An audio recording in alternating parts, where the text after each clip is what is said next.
Start करें। ठीक, कल क्या डिस्कस किए हैं? कल क्या डिस्कस किए हैं हम लोगों ने? हम्म हम्म हड़प्पा सभ्यता। और ये वाला टॉपिक यही है। इसमें जो है कल की क्लास में हम लोग कल 27 तारीख ना।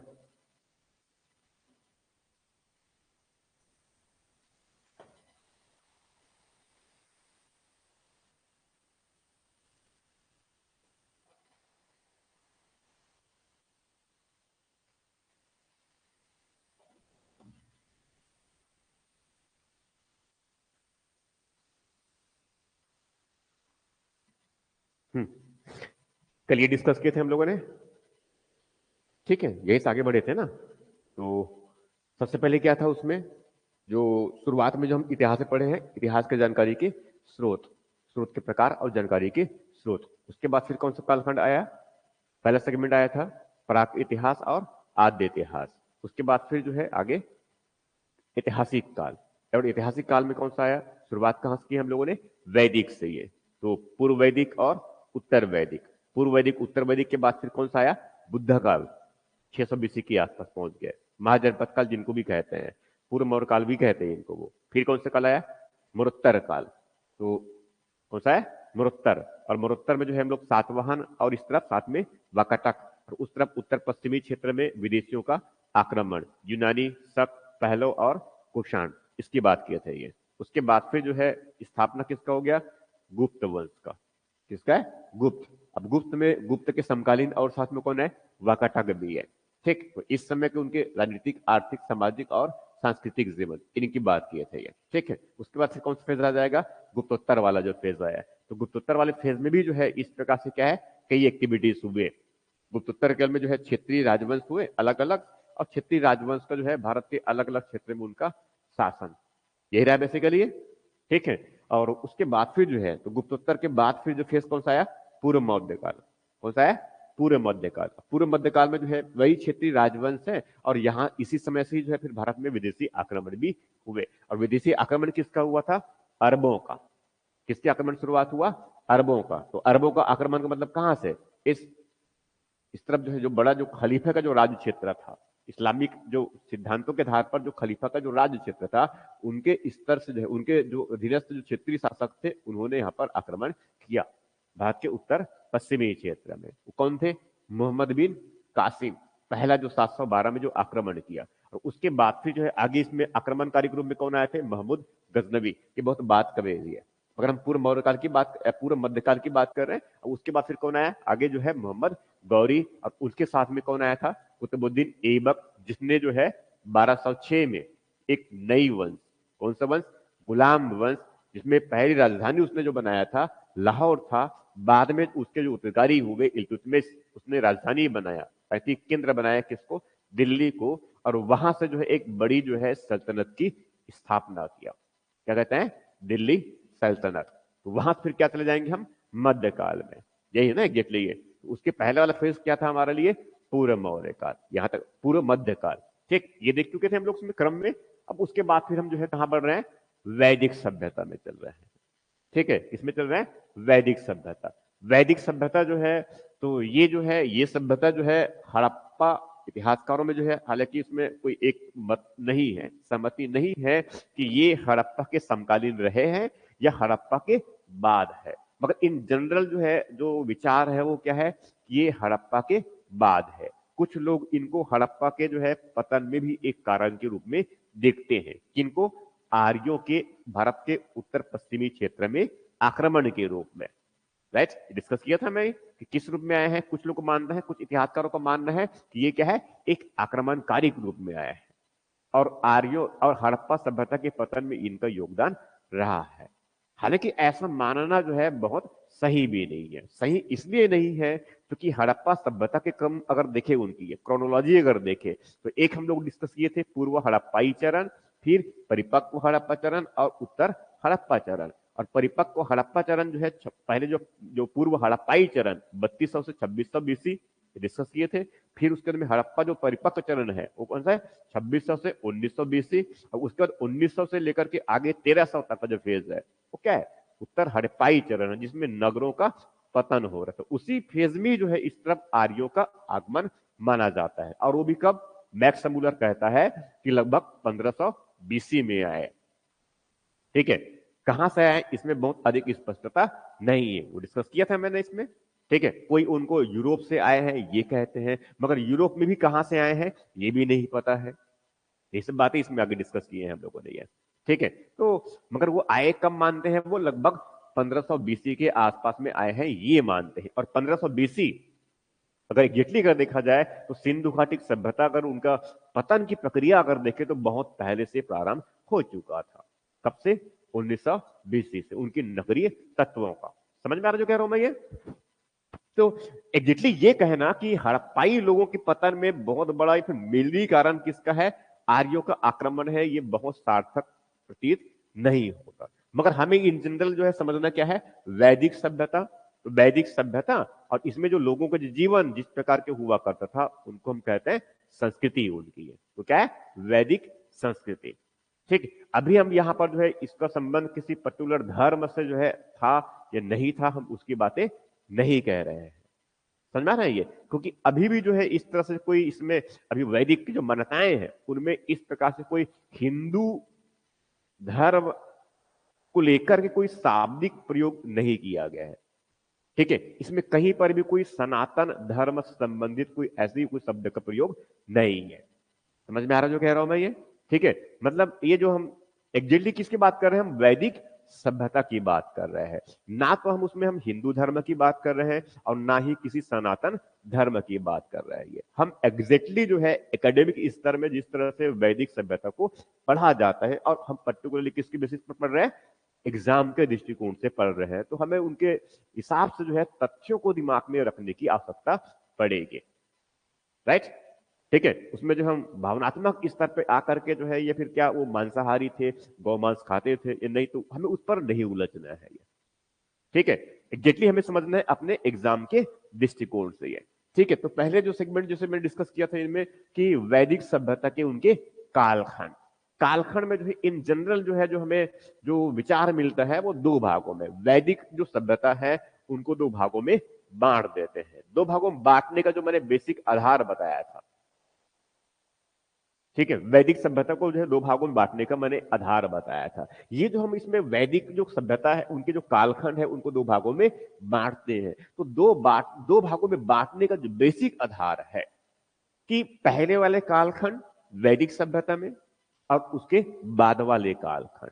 तो पहले वाले कालखंड और बाद वाले कालखंड दोनों के बीच में जो एक संक्रमण का दौर है जिसमें कुछ मौलिक परिवर्तन हुए हैं।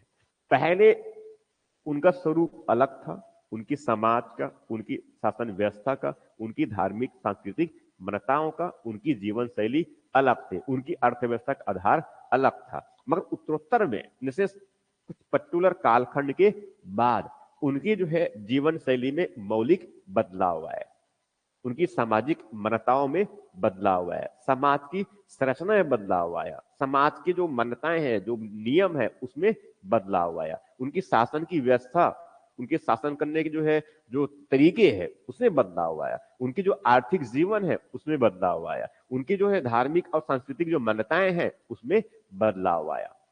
के बेसिस पर जो है ये, की बेसिस पर ये, ठीक है। इस वैदिक सभ्यता को जो है पहले जो कालखंड है कौन सा, पूर्व वैदिक काल, कब तक, 1500 बीसी से कब तक, 1000 बीसी तक। तो 1000 बीसी के आसपास में कुछ मौलिक बदलाव हुए, फंडामेंटल चेंजेस उनके जीवन में। फंडामेंटल चेंजेस मतलब किस प्रकार के, कि पहले ये जो है पशुपालक संस्कृति के लोग हुआ करते थे, पहले ये मुख्यतः क्या करते थे, पशुपालक, पशुओं को चराने के लिए यहां वहां जाया करते थे। तो भाई के पशुपालक है, इसका मतलब क्या है, इनको ठीक ठाक मात्रा में चारागाह की आवश्यकता पड़ेगी। और चारागाह मतलब क्या है, पशुओं को चराने के लिए क्या है, दूर दूर जाएंगे ये, तो पशु इनके लिए ज्यादा महत्वपूर्ण होगा। मगर उत्तरोत्तर काल में ऐसा नहीं हुआ, ये जो है कृषि करने लग गए। उत्पादन किसका होता है, अनाजों का होता है, ये गेहूं का होता है, जौ का होता है, सबसे पहले अनाज के रूप में जौ, का जो उत्पादन किया। इसीलिए आज भी जो है, पहले जौ, वो हवन वगैरह करते हैं ना, ये उसमें किसको चढ़ावा देते हैं? ये जौ अनिवार्य रूप से माना जाता है ये। और जौ अगर नहीं मिला तो काम चलाने के लिए जो है उसमें गेहूं भी चलो मिला दिया जाता है, वो अलग बात है ये। समझ आ रहा है जो कह रहा हूं मैं ये? ठीक इस तरह से ये। तो ये जो है कब की बात कर रहा हूं मैं? पूर्व हड़प्पा, पूर्व जो है वैदिक कालखंड की बात कर रहा हूं मैं ये। तो एक पूरे उनके सब कुछ जीवन के सभी आयाम इस कालखंड में मिलेंगे। और दूसरा जो मिलेगा कौन सा है? उत्तर वैदिक काल में। तो मतलब कब? 1000 बीसी से कब तक? 600 बीसी। तो एग्जैक्टली जो हमें पढ़ना है, तो तरीका अपनाना है पढ़ने का कि पहले किस प्रकार का था और बाद में किस प्रकार का हुआ। हमें दोनों को एक साथ देखना है ये।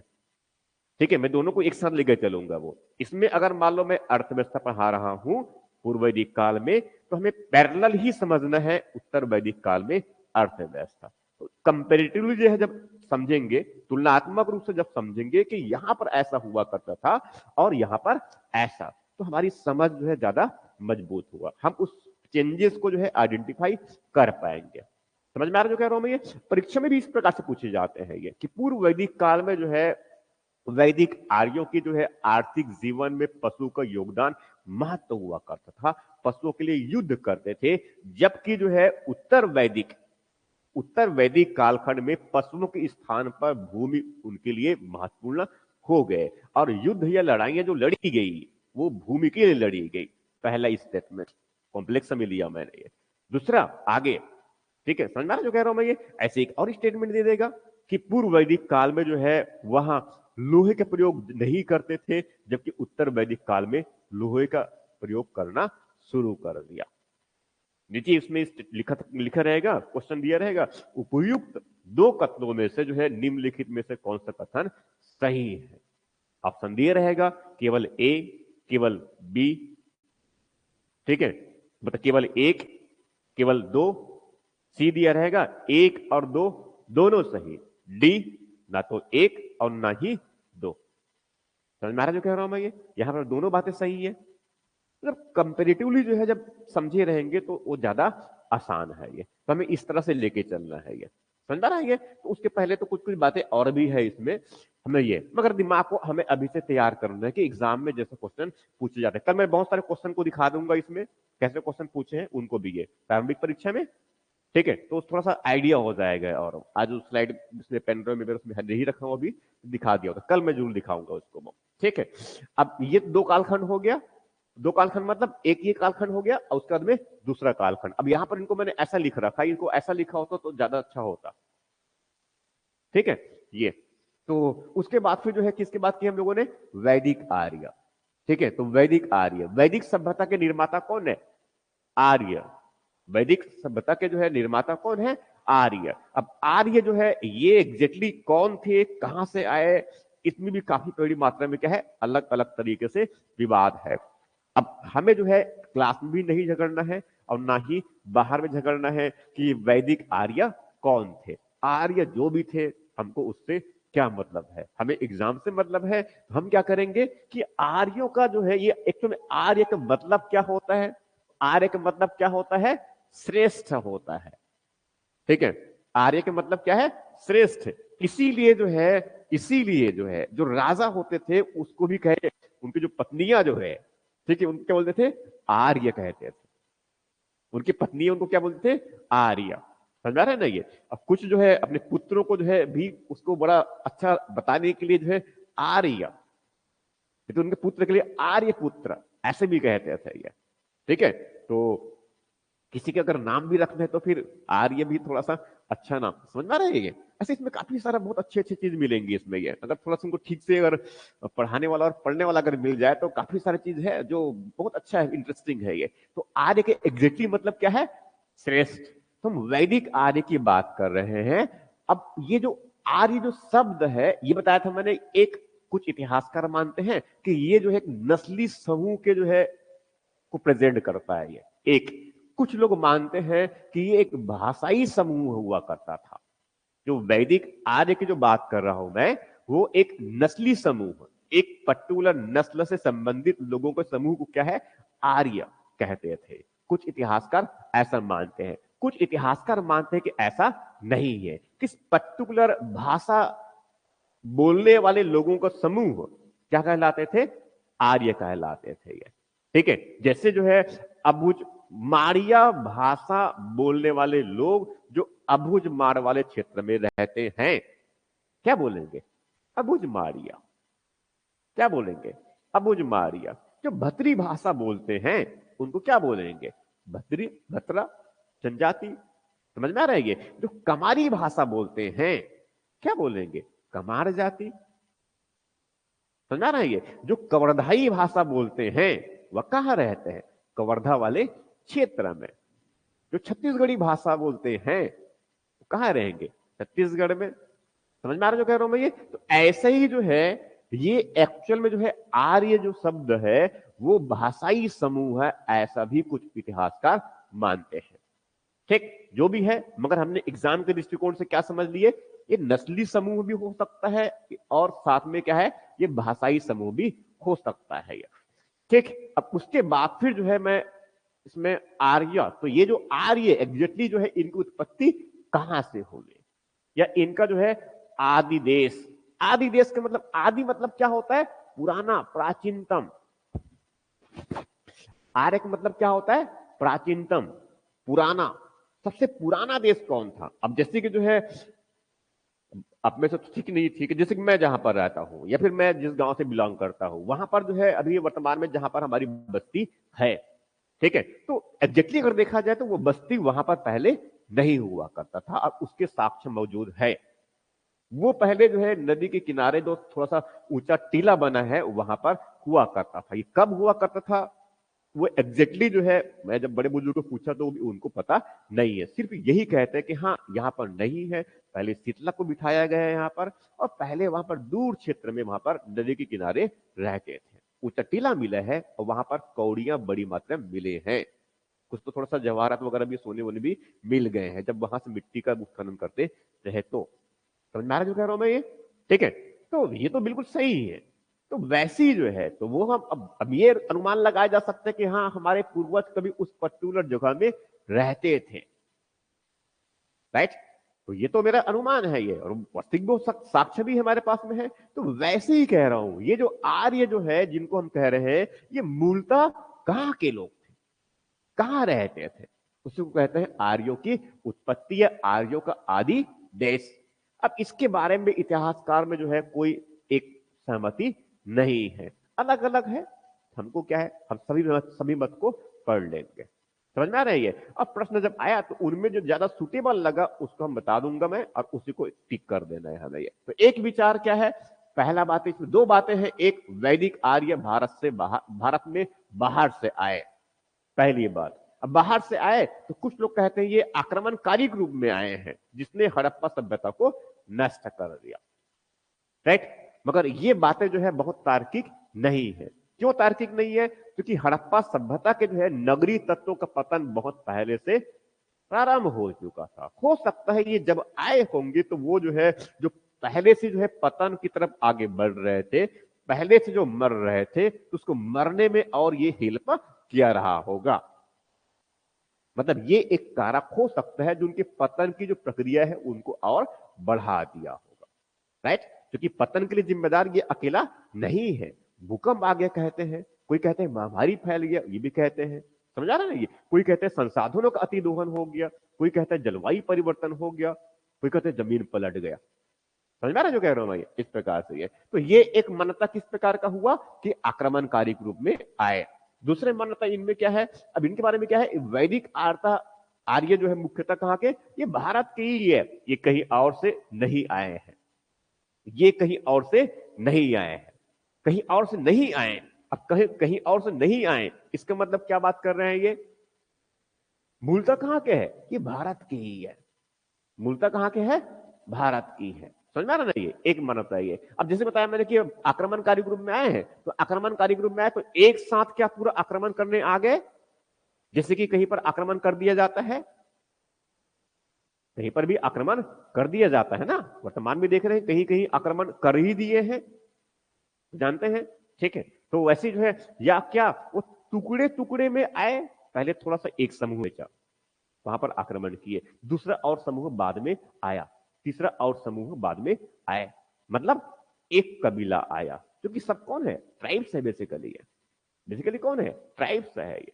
ठीक है, तो ये पहले समूह आए, वहां पर अपना आधिपत्य कर लिया। दूसरा और समूह आए, वो भी अपना आधिपत्य कर लिया। तीसरा और कबीलाई समूह आए, वो आधिपत्य कर लिया। वो तो ठीक है। अब उसने जो अनार्य लोग थे, अनार्य मतलब जो यहाँ के मूल निवासी थे, वो वहां के मूल निवासी है, जो उनकी आर्यों के देवताओं को नहीं मानते हैं, उनकी देवता के सम्मान नहीं करते हैं, ये उनकी मंत्रों को जो है पढ़ते सुनते नहीं है, असभ्य तरीके से रहते हैं। मैं नहीं कह रहा हूं, ये आर्य लोग ऐसा स्थापित करने का प्रयास करते थे। इसीलिए ये क्या है, दस्यु है। इसीलिए क्या है, दस्यु है, और इसीलिए इनकी हत्या कर दिया जाए। हत्या करने वाला कौन होगा, आर्यों के देवता। इसीलिए क्या बोलेंगे, आर्यों को देवता को दस्यु हंता। क्या कहेंगे, दस्यु हंता। समझ में आ रहा है, हाँ क्या बोला मैंने, दस्यु हंता। और किसकी हत्या करेगा, अनार्यों की हत्या करेगा। और अनार्य कौन है, जो यहाँ के मूल निवासी, उत्तर सप्तसंध प्रदेश में जो मूल लोग रहते थे, क्योंकि झगड़ा उनके साथ में ही होना है। उनके साथ में क्या है, उनका झगड़ा होना है। तो एक तो जो है यहाँ के मूल निवासी के साथ भी झगड़ा होना है, और दूसरा क्योंकि पशुओं को चराने वाला है ये, तो पशुओं को चराने के लिए जो है चारागाह भी तो चाहिए। एक कबीला आया, पशु है, जाके चराया, खत्म हो गया चारा वहां का। अब वो दूसरी जगह पर जाके लेके जाएगा, वहां पर गए तो पहले से दूसरा और चारागाह, दूसरा और कबीला वाला बैठा हुआ है, दोनों जो है कि मेरे चारागाह में आ गए, और क्या है, मारपीट और झगड़े लड़ाइयां शुरू। तो कबीले जो है आपस में भी झगड़ते हैं, आर्य आपस में भी झगड़ते हैं, और दूसरा झगड़ा किनके साथ में है, अनार्यों के साथ में। मतलब क्या है, लड़ाई ही लड़ाई, लड़ाई ही लड़ाई। आने वाले बाद के समय में ये तो जो है कई 10 राजाएं थे, 10 राजाएं थे, उनकी भी लड़ाइयां हो गया। सबसे पुराना लड़ाई जिनको माना जाता है कम से कम भारत के इतिहास में, वो रावी नदी पढ़े हैं हम लोग ना, जिनको जिनको ऋग्वेद में जो है उनको कहते हैं परुष्णी। ठीक है, तो उसके किनारे ही जो है 10 राजाओं का जो है युद्ध हुआ था, 10 राज्य युद्ध। बताऊंगा मैं भी आगे इसमें, ठीक है, मगर दिमाग में ऐसा रखना है ये। तो ये उसी क्रम की बात कर रहा हूं मैं ये। तो ये सब जो है, कुछ लोग कहते हैं कि पहले अकेले कुछ कुछ समूह में आए, और कुछ लोग कहते हैं बड़े समूह में आ गए। समझ में आ रहा है ये? ऑनलाइन में जो बच्चे हैं वो भी थोड़ा समझने का प्रयास करेंगे, थोड़ी समझने का प्रयास करेंगे, क्योंकि आगे हम इसको बहुत ठीक ठाक मात्रा में और समझने वाले हैं। ठीक, अब ये जैसे क्या हो गया, उनके मूल निवासी। अब मूल निवासी के बारे में मैंने क्या बताया कि अलग अलग विचार है। ये मैंने बताया था कल, मैंने थोड़ा सा ग्लोब के जैसा बना रखा है, और ये एडिया है, और उसमें जो है उत्तर की तरफ क्या है, उत्तरी ध्रुव, और ये दक्षिणी ध्रुव, ये भूमध्य भूमध्य ये क्या है, भूमध्य रेखा है, कर भूमध्य रेखा, विषुवत रेखा, कर्क रेखा, और ये मकर रेखा, ये आर्कटिक और ये अंटार्कटिक। तो पता होगा ज्योग्राफी में। ठीक है, तो ये वाला क्षेत्र थोड़ा सा क्या है, तापमान ठीक ठाक है, उष्ण कटिबंधी वाला क्षेत्र है। ये शीतोष्ण कटिबंधी वाला क्षेत्र, ये क्या है, शीत वाला क्षेत्र है। समझ में आ रहा है ये? तो यहां जो लोग रहेंगे थोड़ा सा काले कलूटे जैसे लोग रहेंगे, और यहां पर थोड़े रहेंगे क्या है, गोरे नारे रहेंगे। फर्क तो आएगा ना, किसका फर्क आएगा, जलवायु का। और एकदम यहां पर जो रहेंगे बिरबिट काला, यही है ना अफ्रीका में वो खिलाड़ी ब्रायन लारा, कम से कम वही बुद्धू है, देख उसी को जानते चाहिए कम से कम। ठीक है, तो ये क्या है, तो ये क्लाइमेट का भी बड़ा असर आएगा इसमें ये। ठीक है, क्योंकि वो जो है वो इधर में इसमें जो बातें कह रहा हूं मैं आगे, जो है मूलतः कहाँ के, जैसे कि बाल गंगाधर तिलक, तो बड़ा नाम है, लाल बाल और पाल, गरम दल के नेता, शिवाजी महोत्सव और गणेश उत्सव यही कराने वाले। ठीक है, तो ये जो है इनका जो मानना है, ठीक है, इनका जो मानना है कि वैदिक आर्यों का जो आदि देश वो क्या है, उत्तरी ध्रुव की तरफ हुआ करता था। कहां पर, उत्तरी ध्रुव। पहली बात ये हो गया, इनका जो मानना है क्या है, क्या है, उत्तरी ध्रुव। अब उत्तरी ध्रुव मतलब किसकी बात करते हैं, ये जो है लंबा दीर्घकालीन और दीर्घ काल के बाद जो है क्या हुआ, सुबह हुआ। तो जो सुबह की जो देवी है, सुबह की देवी मतलब सुबह की देवी किसको कहते हैं? हाँ? हाँ? सुबह की देवी ऑनलाइन में किसी बच्चे को पता है? सुबह की देवी किसे कहते हैं? नहीं, उषा। कल भी तो बताया था मैंने ये। सुबह की देवी मतलब क्या है? उषा। ठीक है, तो ये उषा, तो उषा की पूजा करते हैं, ये उषा की स्तुति करते हैं। क्यों? कि लंबे समय बाद, दीर्घ काल के बाद में जो है उषा, इसीलिए उनकी ये स्तुति करते हैं। ठीक है, और इनके साथ साथ जो है इस ऋग्वेद में जो कुछ शब्द टर्म्स ऐसे इस प्रकार के हैं कि सुमेरु पर्वत क्षेत्र में, अब सुमेरु पर्वत एग्जैक्टली कहां पर है कुछ पता नहीं है, मगर बाल गंगाधर तिलक का जो विचार है कि वो उस आर्कटिक क्षेत्र में रहा होगा जहां पर 6 महीना दिन और 6 महीना रात होता है। और एग्जैक्टली ऐसा वर्तमान में देखे तो होता कहां पर है? कहीं पर होता है? हैं? होता है? होता है? कौन बताया?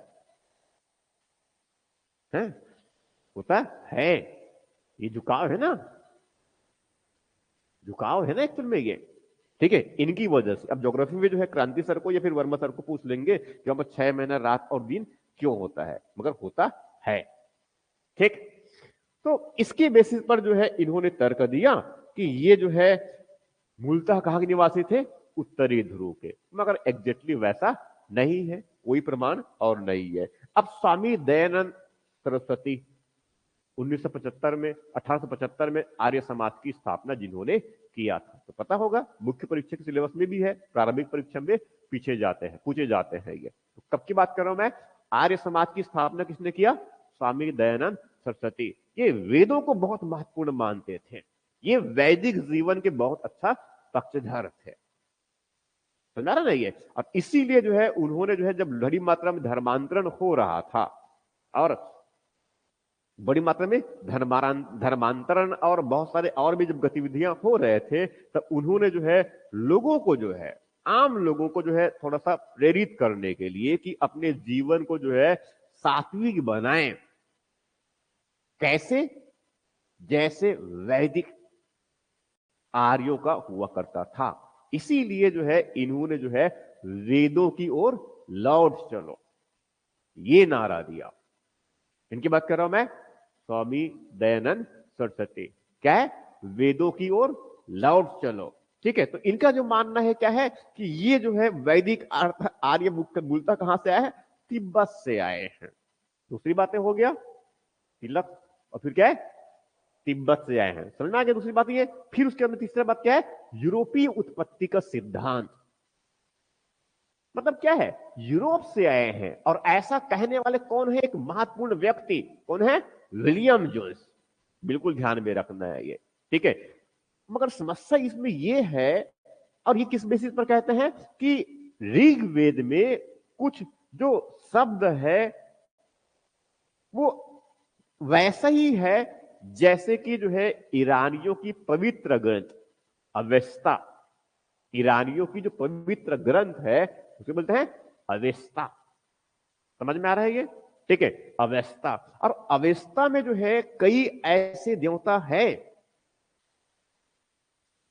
अवेस्ता में जो है कई ऐसे देवता है जो एग्जैक्टली जो है वैसे ही देवता या उसी नाम से ही कहां पर है? वेदों में भी है। समझ में आ रही है? जैसे कि एक नाम, जैसे कि मित्र देवता, मित्र, ठीक है, अश्विन, मित्र और किसकी बात कर रहा हूं मैं? अश्विन, नासत्य, ठीक है, ये सब क्या है? देवता है। ये वैदिक में भी मिलते हैं, और उस तरफ जो है अवेस्ता के तरफ में वहां पर एक अभिलेख मिला है। ईरान वाला जो एशिया जो माइनर कहते हैं, सेंट्रल एशिया की तरफ एक जो वहां पर एक अभिलेख मिला है, उसे लिखूंगा मैं, ठीक है। तो मतलब बोगाज कोई अभिलेख, क्या कह रहा हूं मैं? बोगाज कोई अभिलेख, बहुत इंपॉर्टेंट ये शब्द एग्जाम के लिए है ये, ठीक है। उनमें जो है कुछ देवताओं के नाम मिले हैं, कुछ देवताओं के नाम मिले हैं। ये पुरातत्व है, वेदों के जो है वैदिक आर्यों के पुरातात्विक साक्ष्य है। अभी बताऊंगा, उसी को मैं आगे करूंगा इस पर ये, ठीक है। तो ये अब इसके बेसिस पर इनकी भाषा जो है लगभग समान है ये। ठीक है, जैसे कि जो है वो दीपम, दीपम मतलब दीपक, तो यहां पर भी है और उस तरफ भी ऐसे ही इस शब्द प्रयोग किया गया है ये। ठीक है, और वैसे जो है वो एक स्वान, स्वान समझते हैं? स्वान समझते हैं? स्वान नहीं, काग चेष्टा बको ध्यानम नहीं, स्वान निद्रा तथेव च विद्यार्थिनम 5 लक्षणम। विद्यार्थी के जो है 5 लक्षण, कैसे? कौवे के जैसा चतुर। तो पढ़े हैं ना? नहीं पढ़े हैं? हाँ, तो स्वान मतलब क्या है? कुत्ता। स्वान का मतलब क्या है? कुत्ता। ठीक है, देखो छठवीं क्लास में जो सातवीं छठवीं सातवीं आठवीं में जो और नौवीं दसवीं में जो हम पढ़े हैं ना, सूक्तियां और श्लोक, तमेव माता चाह पिता चमेव, गुरुर ब्रह्मा गुरुर विष्णु, अस्तो मां सदगमय, तमसो मां ज्योतिर्गमय। तो असत्य से किस तरफ? सत्य। ये सब ऋग्वेद की है, ये सब किसके है? ऋग्वेद की है। ठीक है, तो अब उस समय बताया ही नहीं गया हमारे शिक्षक ने कि तुमको ठीक से पढ़ लिया होते। ठीक है, भाई पढ़ाया ही नहीं गया, समस्या ये है, और अभी भी स्थिति वैसा ही है। समझा रहे ना? ये अगर पहले से अगर बता दिया होता कि ये जो है ऋग्वेद में लिखा ऐसा है और ये बहुत अच्छा महत्वपूर्ण है, तो समझ में आया था उस समय। उसी समय अगर समझ में आ गया होता कि जननी और जो जन्मभूमि है वो स्वर्ग से ज्यादा श्रेष्ठ है, तो हम स्वर्ग के बारे में क्यों सोचते, क्यों दिमाग खराब करते? हम इसी लोग के बारे में सोच सोच कर अपना जो है धर्म और प्राप्त करने का प्रयास करते, क्यों फालतू ऊपर? समझदार जो कह रहा हूं मैं ये, तो मगर समस्या की उनको वैसा समझाया नहीं गया। तो वैसी जो है भाषा के आधार पर ईरान क्षेत्र, ये जो उस वेस्टर्न जो पार्ट है उस क्षेत्र में जो भाषा जिस तरह से बोली जाती है और वेदों में जो शब्द जो मिले गए उनकी दोनों में कुछ समानता के आधार पर, और दोनों की भाषा को एक साथ मिलाकर कहा भारूपीय। क्या कह रहे हैं? भारोपीय। भारोपी मतलब क्या है? भारत और यूरोप की भाषा, भारत और यूरोप की भाषा, उस समानता के बेसिस पर ही है। ठीक है, तो भाषाई समानता के आधार पर जो है विलियम जोन्स, ठीक है, उसने ये कहा दिया कि ये जो है मूलतः कहां के थे? यूरोप में। मगर यूरोप जो वो तो बहुत बड़ा क्षेत्र है ये, यूरोप क्या है? बड़ा क्षेत्र है ये, आल्प्स पर्वत है उस तरफ, तो रूस का जो है आधा हिस्सा और उस तरफ पूरा यूरोप, बहुत बड़ा क्षेत्र है ना। तो एग्जैक्टली ये भी बता हम नहीं पाए, एग्जैक्टली इसमें भी ये नहीं स्पष्ट हो पाया कि एग्जैक्टली कहां थे। जैसे कुछ लोग इतिहास, कुछ गाइड्स एक इतिहासकार है ये, इनका मानना है कि हंगरी वाला क्षेत्र, ठीक है, कौन सा है? हंगरी वाला जो क्षेत्र है ये इनका मानना है कि हंगरी वाला क्षेत्र, हंगरी मतलब ऑस्ट्रिया, ठीक है, ऑस्ट्रिया, ये ऑस्ट्रेलिया नहीं कह रहा हूं, क्या है? ऑस्ट्रिया। वैसी जो है जर्मनी क्षेत्र, तो जर्मनी में जैसे बर्लिन की राजधानी जानते हैं ये, ठीक है, और वहीं से एक बड़ा जो है इतिहासकार, बड़ा अधिकारी मैक्स मूलर, जिन्होंने ये स्थापित कर दिया कि 1500 बीसी में आर्यों का आगमन, वहां से आर्यों का मतलब वैदिक की शुरुआत कब से मानते हैं? 1500 बीसी। तो ये मैक्स मूलर ने ही जो है बताया है। अब सही या है ये गलत, क्योंकि तो दूसरे देश के हैं ना, गलत ही बता सकते हैं। आज तक हम उसको लेके चल रहे हैं, मूल्यांकन ही नहीं किए। तो इनका कोई मानना है तो जर्मनी से आए, कुछ लोग बाल्टिक क्षेत्र, तो बाल्टिक देश है, कुछ क्या है? एक बाल्टिक देश का मतलब क्या है? बाल्टिक सागर है ये क्या है? बाल्टिक सागर है, और बाल्टिक सागर के आसपास कुछ देश है, ठीक है, लाटविया, लाटविया, लिथुआनिया और इस्टोनिया जैसे कुछ कुछ लोग हैं, कुछ कुछ देश है वहां पर ये, तो वहां से आए हैं ऐसा मानते हैं ये। कौन सा हो गया? तो ये क्या है? तो ये यूरोप वाला हो गया। उसके बाद फिर किसकी बात कर रहे हैं इसमें? मध्य एशिया से आए, ये ज्यादा इंपॉर्टेंट माना जाता है वर्तमान में ये, ठीक है, मध्य एशिया से। और ऐसा बताने वाला कौन है? मैक्स मूलर ही है, मैक्स मूलर है ये, ठीक है। तो इनका जो मानना है, इनका भी सेम स्थिति है, इनके भी सेम है कि वही जो भाषा के आधार पर तो कहते हैं कि मध्य एशिया से आए हैं, ठीक है। और वही उनका तर्क क्या है? अवस्था और इस तरफ वेद, दोनों में जो है उनकी भाषाई समानता है। इनके बेसिस पर इन्होंने स्थापित कर दिया कि कहां से है? मध्य एशिया से है। तो हमें थोड़ा ध्यान में रखना है, अभी अगर एग्जाम में पूछा गया तो हमें ध्यान में रखना है, तो क्या बताना है हमें, मध्य एशिया से। मगर अब जो नए विचार जो आ रहे हैं ये सबको कौन है, कुछ तो विदेशी है, और जो भारत के है उसमें थोड़ा सा दयानंद सरस्वती वाला है, तिब्बत वाला क्षेत्र, उसको उतना स्वीकारोक्ति नहीं मिला, और तिलक जी महोदय अपना, उनका मानना क्या है, उत्तरी ध्रुव वाला, दोनों भी उतना खास स्वीकार नहीं किया गया। ठीक है, तो अभी जो है, जो वर्तमान में जो कुछ जो राष्ट्रवादी जो इतिहास लेखन है करते हैं, जो राष्ट्रीयता से थोड़ा ज्यादा प्रभावित है, वो ये बताने के प्रयास कि जैसे एसपी गुप्ता है और बीबी लाल, ये इतिहासकार के नाम तो जानना नहीं है आपको, मगर इनका जो मानना है कि ये जो है कहीं और से नहीं आए हैं आर्य, ये कहां के मूलतः भारत के ही है। समझ में आ रहा है ये।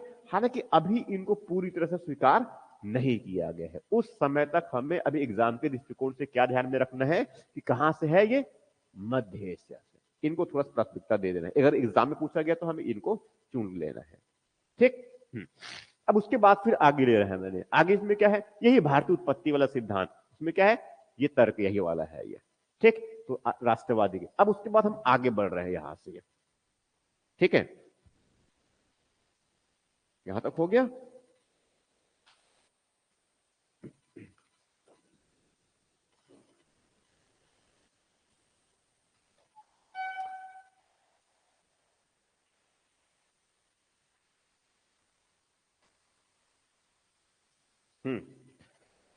अब जो है इसमें कालखंड हो गया है। ठीक है, अब उसे मुख्य जो है वैदिक सभ्यता की जानकारी के स्रोत, तो किसकी बात कर रहा हूं मैं, वैदिक सभ्यता की जानकारी के स्रोत। इनको बहुत अच्छे से लिखेंगे, और इसको मैं थोड़ा सा फ्लो चार्ट जैसा बना रहा हूं मैं, को लिखना है हमें जिस तरह से। दो बातें इसमें है। टॉपिक चल रहा है हमारा, कितने नंबर का है, 4 नंबर। अब कितना लिखे, 28, 8। ठीक है, और इसमें क्या चल रहा है हमारा, वैदिक सभ्यता। मैं यहां पर लिखूंगा तो ठीक हो पाएगा।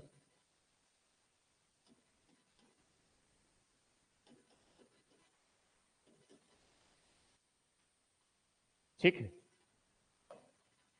ये हो गया।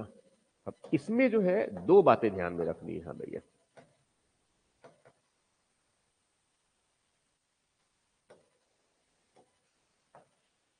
इसमें जो है दो चीजें हैं, वैदिक सभ्यता के, वैदिक सभ्यता। अब वैदिक सभ्यता की किसकी बात कर रहा हूं मैं, फिर इसको ऐसे यहां पर भी ना लिखा जाए, तो ऐसे यहां से मेन जिस टॉपिक पर हमें काम करना है उसको लेता हूं। ठीक है, यहां से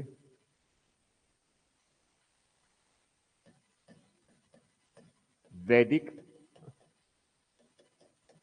सभ्यता के जानकारी के स्रोत। समझ में आ रही है इसका मतलब ये कि एग्जैक्टली जो हमें किससे पता चलता है इस वैदिक सभ्यता के बारे में या उनकी संस्कृति के बारे में या। ठीक है, उनकी बात कर रहा हूं मैं। ये तो ये जो है हमें मुख्यतः अब दो बातें ऐसे समझ लेना है। एक, इसमें क्या है, पूरा तात्विक साक्ष्य है। इसमें क्या है, पूरा तात्विक साक्ष्य है। और दूसरा क्या मिलेगा हमें, साहित्यिक साक्ष्य।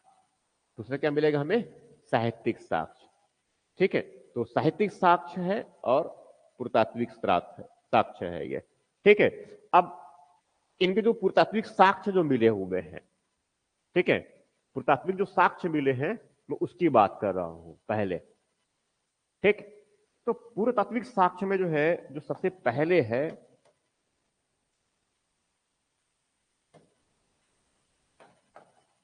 इसमें कुछ अवशेष। कैसे अवशेष है, कुछ पुरातन अवशेष।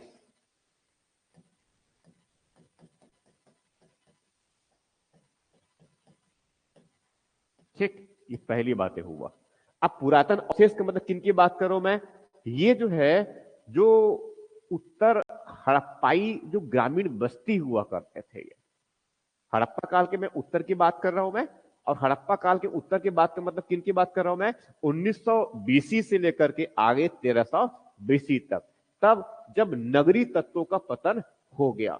ये जो है इस प्रकार के जो है यहाँ जो उत्तर पश्चिमी क्षेत्र में है, यहां पर जो है जब हड़प्पा क्षेत्र का पतन हो गया, हड़प्पा जो नगर थे, हड़प्पाई नगरों का पतन हो गया। हड़प्पाई नगरों को जब पतन हुआ तो सभाई के बचे क्या? जब हड़प्पाई, इसको यहां पर ऐसा नहीं लिखा जाए, यहां से जो है तब जब हड़प्पाई नगरों का पतन हुआ, नगरों का पतन हुआ, तो बचा क्या? हड़प्पाई बस्ती। और कैसी बस्ती? ग्रामीण बस्ती। यही मिला ना, ग्रामीण बस्ती। तो उस ग्रामीण बस्ती में जो लोग रहते थे उनके हमें कुछ अवशेष मिले हैं। ठीक है, कब की बात कर रहा हूं मैं? लगभग लगभग में ये मैं बात कर रहा हूं इसमें 1900 बीसी से लेकर कब तक? लगभग 1300 बीसी तक, उस कालखंड की बात कर रहा हूं मैं। ये कौन सा है? उत्तर हड़प्पाई चरण है ये। अब इस उत्तर हड़प्पाई चरण में ये, इनको ऐसा कर देता हूं, उत्तर हड़प्पाई चरण, उत्तर हड़प्पाई चरण में। ठीक है, यहां जो लोग कुछ बसते, कुछ बस्तियां यहां पर, ये यहां पर कुछ कुछ ऐसे बस्तियां, कुछ ग्रामीण बस्तियां। ठीक है, अब ये नगर तो पतन हो गया मगर ग्रामीण बस्ती तो थे ना, वो बचे रहेंगे। ठीक है, तो यही जो है कुछ ग्रामीण बस्तियों के जो है हमें कुछ क्या है? पुरातन अवशेष मिले हैं ये। ठीक है, और वो अवशेष जो है, जो अवशेष मिले हैं मुख्यतः ग्रामीण वस्तु में, वो क्या है? मृतभांड। मृतभांड समझते हैं? मिट्टी के जो है बर्तन, मटका, हंडी, काला वाला भी अलग होता है, लाल वाला भी अलग होता है, सजा करके बनाते हैं वो भी अलग होता है। ठीक है, तो वो क्या है? मृतभांड मिले हैं। तो वैसे ही एग्जैक्टली जो है उस पुरातन अवशेष में जो है, मैं किन की बात कर रहा हूं मैं? उस उत्तर हड़प्पाई, उत्तर हड़प्पाई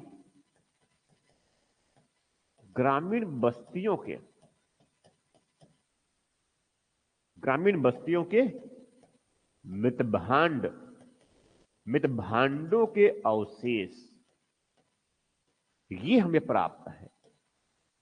ठीक है, और ये जो है जो हड़प्पा काल के जो है, जो परिपक्व हड़प्पा काल में जिस प्रकार से मृतभांड बनाए जाते थे, जो मटके बनाए जाते थे, वो उनके स्वरूप में अंतर था। पहले के मृतभांड और इस कालखंड के मृतभांड दोनों में अंतर था। ठीक है, इसीलिए जो है इतिहासकारों का जो मानना है कि इस प्रकार के मृतभांड बनाने वाले लोग ये पहले हड़प्पाई वाले नहीं थे, ये हड़प्पाई वाले नहीं थे, और ये एग्जैक्टली कौन थे? यही आर्य थे। ये कौन थे? आर्य। इनके जो मृतभांड, अलग अलग क्षेत्र में अलग अलग प्रकार के मृतभांड, अलग अलग क्षेत्र में अलग अलग प्रकार के मृतभांड। जैसे छत्तीसगढ़ के जो है मृतभांड, मतलब वो मिट्टी के बर्तन, इधर देखिए, इधर साइड में रहता है, इधर बेचने वाले, हंडी, अभी मटके फोड़, दही हंडी। तो हंडी क्या है? मिट्टी के बर्तन हुआ ना, उसी को थोड़ा सा इतिहास की भाषा में मृतभांड कहते हैं। समझ में? काले वाला भी होता है हांडी, जिस पर पहले खाना वगैरह बनाते थे, मेरी पहले बनाया हुआ है। समझा ना ये? तो अभी भी कुछ लोग खाने बनाने के उपयोग करते हैं क्योंकि उसमें टेस्ट जो है अच्छा आता है, इसलिए। ठीक है, तो ये हो गया, समझा ना ये? तो क्या है? मृतभांड। तो ऐसे मृतभांड के अवशेष, मगर ये मृतभांड जो बता रहा हूं मैं, ये अलग अलग प्रकार के मृतभांड। जैसे जो है एक होते हैं गैरिक मृतभांड संस्कृति, तो कुछ लोग जो है गैरिक मृतभांड कहते हैं, इनका ओसीपी कल्चर कहते हैं ये। समझ रहे ना ये? अब जैसे कि उनको ऐसा समझ लो वो कि छत्तीसगढ़ की इस मैदानी वाले क्षेत्र में जो है मृतभांड बनाने का तरीका, मटके बनाने का तरीका यहां पर अलग होगा। तो फिर चलो छत्तीसगढ़ के बदल जाते हैं, छत्तीसगढ़ में मटके बनाने का तरीका अलग होगा, और हो सकता है उधर तमिलनाडु या फिर केरला वाले क्षेत्र में मटका बनाने का तरीका अलग हो सकता है। ऐसा छत्तीसगढ़ में भी जो है उस सरगुजा वाले क्षेत्र में मटका बनाने, चल उसमें बस वो जो जसपुर और बलरामपुर वाला जो क्षेत्र है जहां पर जो है वो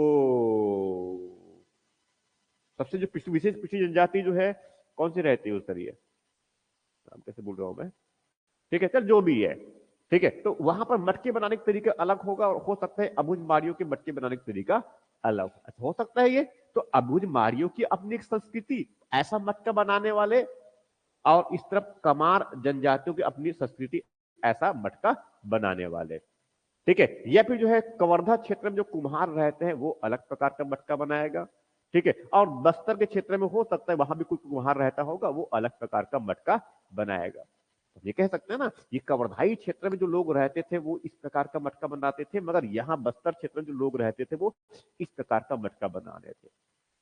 तो यही उनके जीवन की एक पहचान बन जाएगी। समझ में आ रहा है ये? तो इनको यहाँ की जो है संस्कृति और इनको यहाँ की, वैसे ही कह रहा हूं मैं एग्जैक्टली है। तो वैसे जो है एक जो है इनके जो अवशेष मिले वो तो है गैरिक मितभांड संस्कृति के लोग। किनको बात कर रहा हूं मैं? गैरिक मितभांड संस्कृति, बोलते हैं OCP, या फिर इसको छोड़ दो इंग्लिश नाम को। एक ऐसे जिनके मितभांड संस्कृति, इनके क्या है, इनके मितभांड संस्कृति के मितभांड, मितभांड मतलब मिट्टी के बर्तन, ये भी यहां पर लिख भी देता हूं, समझ में नहीं आएगा तो ये क्या है, मिट्टी के बर्तन, मतलब हंडी, चलो हंडी, हंडी, मटके, ठीक है, वो काले रंग के भी होता है और लाल रंग के भी होता है, ये वाले बात कर रहा हूं भैया, ठीक, एक ये हो गया। और वैसे ही दूसरे क्या है, काले एवं लाल रंग के मितभांड, काले एवं लाल रंग के मितभांड। गैरिक मितभांड समझते हैं? गैरिक मतलब थोड़ा सा गिरवा रंग, गिरवा रंग मतलब थोड़ा सा कहा जाए ना तो पूरा लाल है और ना तो पूरा काला। पकाने के तरीके इस प्रकार से रख देते हैं कि वो एग्जैक्टली ना तो पूरा लाल बन पाता है और ना तो पूरा काला, तो हर का भूरा भूरा जैसे रह जाता है ये, ठीक है। और दूसरा कौन सा कह रहा हूं मैं, काला वाला मितभांड। काला मितभांड देखे, वो तो मार्केट में मिलता ही है, देखे होंगे। और लाल रंग का ये तो जो है शादी ब्याह हम भी इसी को प्रयोग करते हैं। और काला वाला कब प्रयोग करते हैं, वो जब वो शीतला वगैरह, फिर जब जन्माष्टमी, दुर्गा अष्टमी जब आएगा नवरात्रि के समय, तो उसमें देखना वो काली मैया के जो है जहां पर खप्पर खप्पर, ठीक है यही ना, उसमें देखे होंगे, तो वो क्या है, वो मितभांड ही है, बीच से तोड़ करके रख दिया जाता है उसे उलट करके, ठीक, ये हो गया ये। तो ये हो गया ना। उसके बाद फिर एक और जो इसमें बहुत इंपॉर्टेंट है, वहां जो है गंधार कब्रगाह संस्कृति, इनको छोड़ दो, ठीक है। एक जो है चित्रित धूसर मितभांड, ये बहुत इंपॉर्टेंट है इनका, ये इनकी बात कर रहा हूं मैं, ये दो हो गया। उसके बाद फिर तीसरे नंबर में क्या है, चित्रित, चित्रित धूसर मितभांड। अब धूसर का मतलब क्या हुआ, काला, बिरबिट काला, धूसर काला, समझना इसके मतलब में। तो काला जो है ज्यादा ही काला, काला ही कलूटा, ऐसा मान के चलो। वो तो एकदम जो डार्क ब्लैक, गहरा काला, उसे क्या बोल रहे हैं हम, चित्र, मतलब चित्र बनाया हुआ, चित्र उकेरा गया है उस पर, काले में जो है अलग अलग तरीके से क्या है चित्र बनाए, इसलिए इसलिए इसलिए इसलिए इसलिए उस मितभांड का नाम क्या है, चित्रित धूसर मितभांड। तो ये बहुत बड़ी मात्रा में मिला हुआ है इनके अवशेष, इनको बोलते हैं PGW,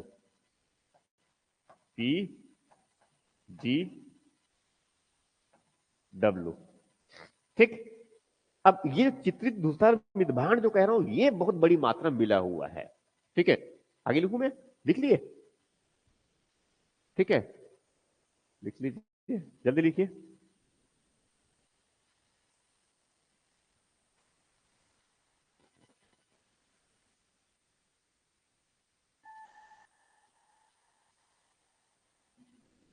ऑनलाइन में जो है बच्चे कौन कौन जुड़े हैं, नाम बताएंगे अपना, नाम, मैं बात कर सकूं कुछ, ये लोग ये क्या कर रखे हैं, राइट। ठीक है, तो कैसा है, धूसर, चित्रित धूसर मृदभांड। ठीक है, ये हो गया यहां तक।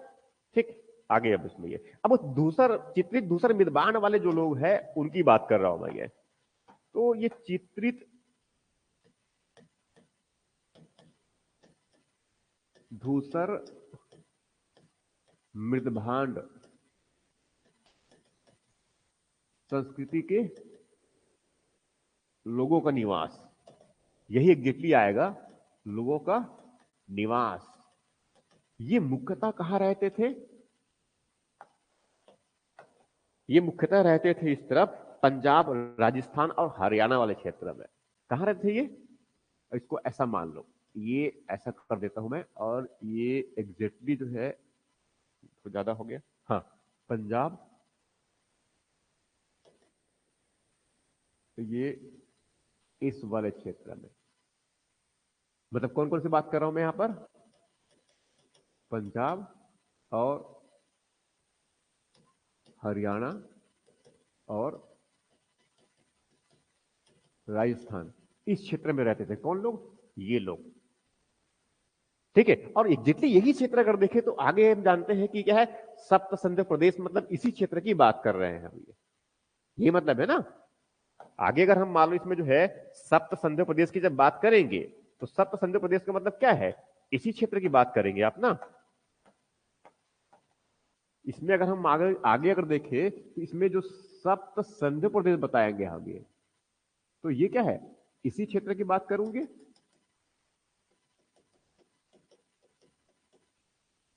सप्त संध्य प्रदेश यही होगा ना, जहां पर सिंधु और उनकी जो है 6 सहायक नदियां। ठीक, इस तरह से ये, तो ये पंजाब, राजस्थान और हरियाणा वाला क्षेत्र है ये। ठीक है, तो ये मुख्यतः उस समय जो है तांबे और कुछ कांसे का उपयोग करते थे ये, यहाँ जो लोग रहते थे ना ये, तो ये जो है पहले, अब तक में क्या है, वो तांबे का, तांबे और कांसे का प्रयोग करते थे ये लोहे वगैरह का प्रयोग अभी नहीं करते हैं ये, क्योंकि लोहे का प्रयोग जो है बहुत बाद में शुरू हुआ है। लोहे का प्रयोग जो है बहुत बाद में, और लोहे के प्रयोग बाद का मतलब कब, तब जब अंतरजी खेड़ा से में जो साक्ष्य मिला है, यूपी में एटा जिला है, वहां से मिला है, जो लगभग 1000 ईस्वी के आसपास का है, 1000 ईसा पूर्व के आसपास का है, वो बहुत बाद का है ये। ठीक, तो हमें जो है एग्जैक्टली अगर देखा जाए तो अब तक, ठीक है, अब तक जो है आर्यों के बारे में मुख्यतः जो है किस प्रकार की बातें हुई, जो पुरातात्विक साक्ष्य के रूप में प्राप्त हुआ है वो क्या है, मृदभांड है, और कुछ प्राप्त हमें नहीं है, राइट। अब वो मृदभांड जो प्राप्त हुए कहां कहां से प्राप्त बताया मैंने, ये इन इन संस्कृति के अलग अलग स्थल है, और इन इन संस्कृति मतलब किस वाले के, तो मृदभांडों के आधार पर उनको अलग अलग संस्कृति के नाम दे रखे। एक कौन सा है, गैरिक मृदभांड संस्कृति के लोग, और ये सब किस तरह रहते हैं, उसी उत्तर पश्चिमी क्षेत्र में रहते हैं, जहां पर ये सप्त सिंधु प्रदेश में जो आर्य लोग रहते थे, राइट, वही उनका निवास स्थान बना था, प्रारंभिक स्थल में ये। इनके साथ साथ दूसरी और जो संस्कृति है, जिनके मृदभांड, जिनकी पहचान है, वो कैसे, काले एवं लाल रंग के मृदभांड, काले एवं लाल रंग के मृदभांड। एग्जाम में ऐसा पूछा गया है, ये सिविल भी पूछा गया है, यूपीपीएससी में भी आया हुआ है ये, कि वैदिक आर्य जो है किस प्रकार के मृदभांडों का, किस प्रकार के मृदभांडों से परिचित थे। तो उसमें विकल्प जो दिया गया था, उसमें जो सही विकल्प जो दिया गया था उनमें से, तो क्या है, चित्रित धूसर मृदभांड, हमें ये दिमाग में रखना है। मूलतः क्या है, चित्रित धूसर मृदभांड, तो साथ में काले और लाल रंग के भी मृदभांड का प्रयोग करते थे, ये भी साफ है इस पटुर संस्कृति में। मतलब वैदिक सभ्यता में कई छोटी छोटी संस्कृति अलग अलग स्थल में है ना, जैसे कि हम लोग हड़प्पा सभ्यता में जो डिस्कस किए थे कि छोटी छोटी संस्कृति अलग अलग जगहों में रहते थे। ठीक, इस तरह से ये, अब उसके बाद फिर मैंने इसमें थोड़ा सा आगे ले लिया, तो इसमें क्या बताया मैंने कि दूसरी चित्रित धूसर मृदभांड संस्कृति के लोग जो है कहां निवास करते थे, मुख्यतः पंजाब, हरियाणा और राजस्थान वाले क्षेत्र में, इस वाले क्षेत्र में। ठीक है, अब वही अगर देखें तो उस तरफ थोड़ा सा लगभग आगे पीछे अगर देखें तो यही क्या है, इस सप्त संध्य वाला प्रदेश है। ठीक, इस तरह से ये, तो ये हुआ इसमें जो है इनकी ये कौन सा जो अवशेष हुआ, इनके साथ साथ दूसरा जो बहुत महत्वपूर्ण जो साक्ष्य है, जो पुरातात्विक साक्ष्य है, इधर पहले नंबर लिया था क्या मैंने, ये क्या है, पहला साक्ष्य हुआ ना। अब दूसरे नंबर में साक्ष्य में ले रहा हूं मैं, ओ गड़बड़ हो गया, ठीक है, मैं यहां से आगे बढ़ जा रहा हूं। अब दूसरे नंबर साक्ष्य में गया, दूसरे नंबर साक्ष्य मैंने क्या बताया, एक अभिलेख प्राप्त हुआ है। क्या प्राप्त हुआ है, एक अभिलेख, एक अभिलेख प्राप्त हुआ है, और केवल यही अभिलेख प्राप्त है, दूसरा और कोई अभिलेख प्राप्त नहीं है वैदिक साहित्य, वैदिक सभ्यता के बारे में जानकारी का। इसका और कोई अभिलेख हमें प्राप्त नहीं है, ये सिर्फ एक ही अभिलेख है जो कहां से प्राप्त हुआ है, एशिया माइनर से।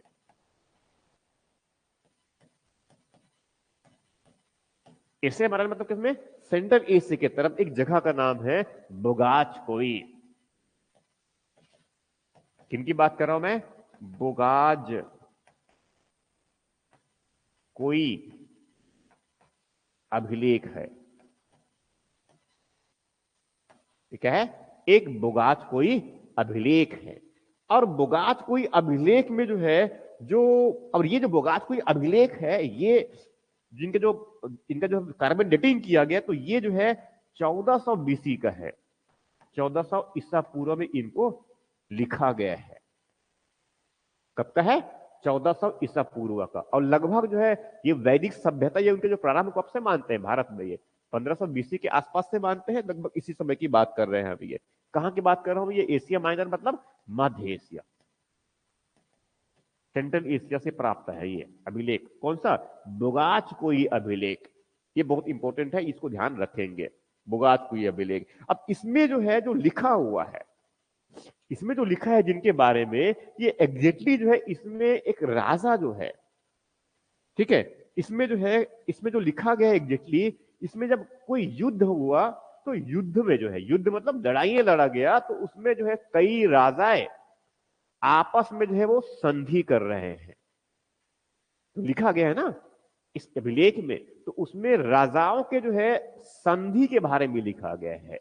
तो वो जब संधि कर रहे हैं, आपस में विवाद हो गया, लड़ाइयां हुई, अब उस लड़ाई का समाधान के लिए क्या कर रहे हैं, वो संधि कर रहे हैं। तो संधि जब करेंगे, तो सभाई के कोई एक मध्यस्थता के रूप में रहेगा, साक्षी के रूप में रहेगा, कि भाई हम आगे और इस प्रकार से लड़ाई नहीं करेंगे, और ये क्या है, उसका साक्षी है, गवाह है। समझ में आ रहा है ये, तो वैसे ही जो है साक्षी के रूप में जो है, इनमें 4 देवताओं के नाम उत्कीर्ण है, 4 देवताओं के नाम उल्लेख है ये। और वो जो देवता है, ठीक है, एक मित्र है, अरुण है, इंद्र है, और नासत्य। राजाओं के मध्य संधि में साक्षी के रूप में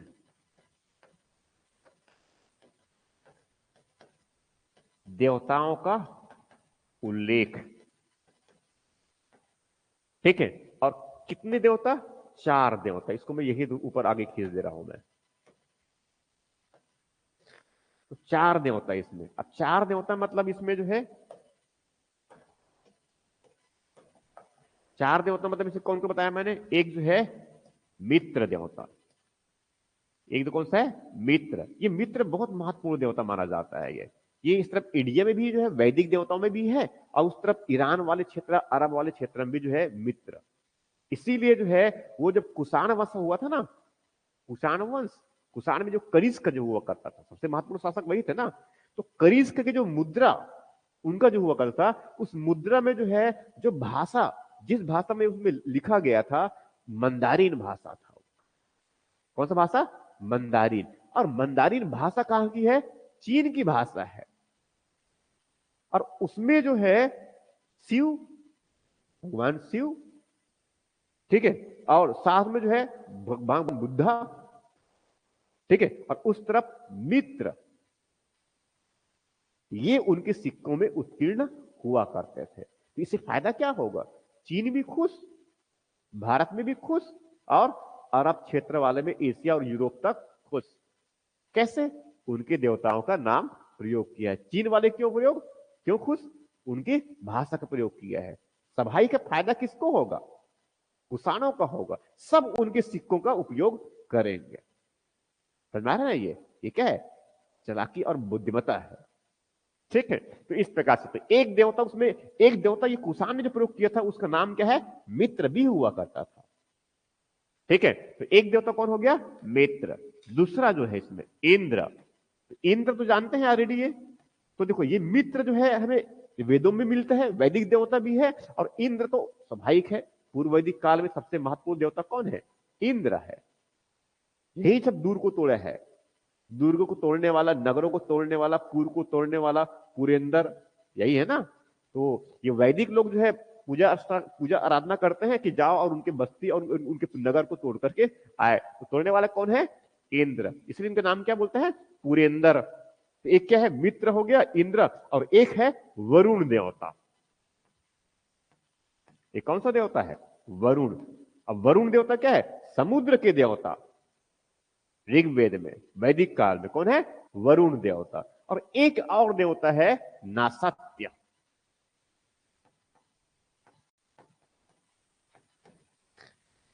एक कौन है? नासत्य। एक चलो और लिख लीजिए, अश्विन। ठीक है, एक कौन है? अश्विन। तो ये ध्यान में रखना है। कौन सा अभिलेख बताया मैंने? बोगाज कोई अभिलेख। कौन सा है? बोगाज कोई अभिलेख। क्लियर है ये? ठीक। अब उस तरफ जो है हम एक बातें छोड़ रखे हैं, कौन सा? साहित्यिक साक्ष्य वाला। यहां तक क्लियर है ये? ठीक। अब आगे बढ़ते हैं। ये अब आगे ले रहा हूं मैं, कौन सा? साहित्यिक साक्ष्य।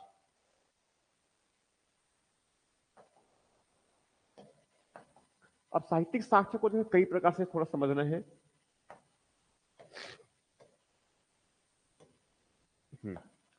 इसमें जो है वैदिक सभ्यता के जानकारी के स्रोत की बात कर रहा हूं मैं, और इसमें मैंने दो स्रोत की बात किया है अभी। एक तरफ क्या है? हाँ, ये साइड में कर देता हूं मैं, पूरा तात्विक स्रोत, और दूसरा क्या है? साहित्यिक स्रोत। दूसरा क्या है? साहित्यिक स्रोत।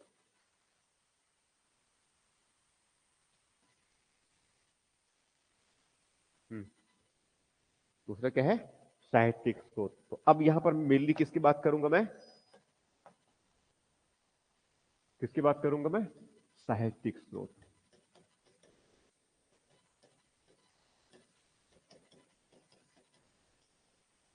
ठीक है। अब साहित्यिक स्रोत में जो है, ये साहित्यिक स्रोत में जो है दो श्रेणी के हैं। वो थोड़ा सा तरीका अलग अपना रहे हैं हम उनको समझने के लिए। ये क्या है? दो श्रेणी के, दो श्रेणी के हैं। ये जो स्रोत है दो श्रेणी के, दो चीजों, दो उसमें सेगमेंट में मार दिए हमने, साक्ष्य जो है ये। ठीक है। अब उसमें कुछ जो है मंत्र है, और कुछ क्या है? मंत्रों की व्याख्या है।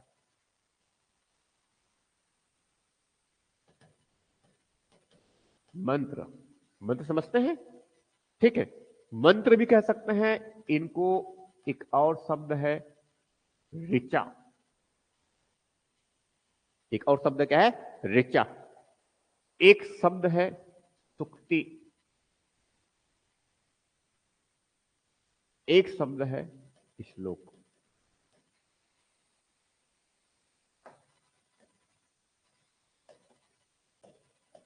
समझ में आ रहा है ये? जहां भी जो है मंत्र की बात करेंगे, या फिर ऋचा की बात करेंगे, या सुक्ति की बात करेंगे, श्लोक की बात करेंगे, तो इसका मतलब एक ही है। इसका मतलब क्या है? एक ही है। ठीक।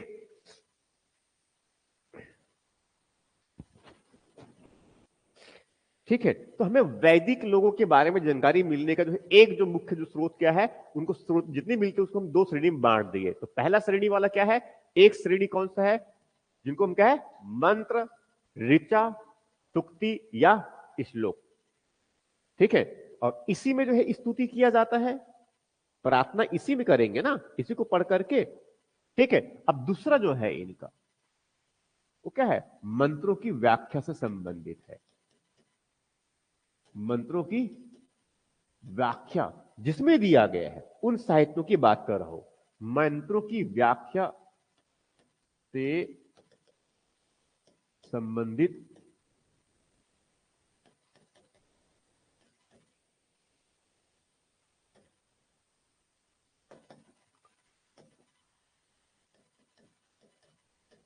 साहित्यिक ग्रंथ।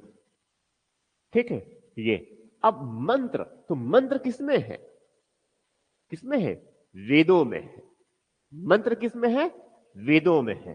तो ये जो आएगा मुख्यतः कौन आएगा, वेद। कौन सा है, वेद। वेद के बारे में अलग से बात करूंगा मैं, मगर अभी पहले मूल ढांचा बना देते हैं उनकी हम ये। ठीक है, कौन सा है, वेद। अब वेद जो है उसमें कितने वेद है, 4 वेद है। बस इसके नाम दे रहा हूं यहां पर मैं ना। वेद पहले क्या है, ऋग्वेद, दूसरा सामवेद, तीसरा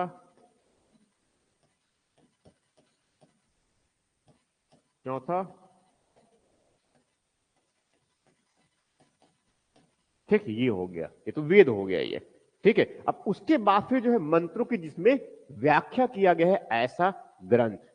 तो उनमें जो है पहला जो है, मंत्रों को जो है जब व्याख्या किया जाता है, मंत्रों को जब पढ़ा जाता है उस समय तो ये दो, ये एग्जैक्टली देखे तो ये 3 है। ये क्या है, 3 है। इनको मैं ऐसा वाला कर देता हूं, इसमें 3 है। अब 3 में जो है एक कुछ मंत्र ऐसे हैं जिनमें उस मंत्र की अनुष्ठानिक व्याख्या है। मंत्र जिसमें अनुष्ठानिक, मैं सब बताऊंगा, एग्जाम में टर्म्स यूज किए जाते हैं। अनुष्ठानिक, अनुष्ठानिक, इसको थोड़ा ठीक लिख देता हूं, समझ में नहीं आएगा।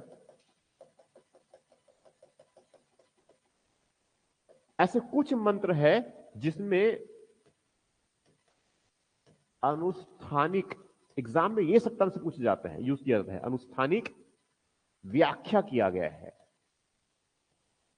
व्याख्या है। ठीक है, जैसे अनुष्ठानिक के मतलब क्या होता है, अनुष्ठान करना। जैसे जैसे हम क्या कर रहे हैं, अब जैसे कि मान लो कोई हम गृह प्रवेश किए, गृह प्रवेश करने जा रहे हैं, तो हम एग्जैक्टली तो हम क्या करेंगे, समाता आजकल जो नया जो ट्रेंड बना है उसमें अब सत्यनारायण की पूजा करवा देंगे। गांव देहात में यही होता है। सत्यनारायण मतलब नारायण जो एग्जैक्टली किसके बराबर है, सत्य के बराबर है। इसीलिए भारत के संविधान में भी हम जो है किसका, ईश्वर या फिर सत्य निष्ठा की शपथ देते हैं। ये तो क्या है, सत्यनारायण की जो है हम क्या है, पूजा आराधना करा दी है। तो भी बेसिकली क्या है, वो एक छोटा सा यज्ञ है, वो छोटा सा यज्ञ है। यही हुआ ना। तो उसमें देखे होंगे, उसमें जो है, उसमें जो देखे होंगे जब यज्ञ हवन करते हैं तो उसमें क्या है, भगवान विष्णु को थोड़ा सा छोटा सा बीच में मूर्ति रख देते हैं और उसी की ही पूजा पस्त किया जाता है। थोड़ा सा हवन कुंड भी बना दिया जाता है। यही है ना। उसकी फिर नारियल और सब लपेट और ये सब चीज एक्टिविटी करते हैं। तो एक जितनी क्या है, वो हम क्या कर रहे हैं, वो कर्मकांडी एक्टिविटी कर रहे हैं। तो यही क्या है, वो अनुष्ठान है। कलश रख देना, कलश अनुष्ठान, समझा रहे हैं, इस तरह से ये। तो वो एग्जैक्टली क्या है, तो ये मंत्र के साथ में जो है, मंत्र के साथ जो जो क्रियाकलाप किया जाना है। अब जैसे कि भगवान के सामने जो अगरबत्ती जब आते हैं तो उसमें अब कुछ मंत्र ऐसे धीरे बातों को गुफ्तगू करते हैं, मगर उस मंत्र को पढ़ते समय क्या कर रहे हैं आप, अगरबत्ती जला रहे हैं। तो अगरबत्ती जलाना एग्जैक्टली क्या है, वो कर्मकांडी पक्ष है।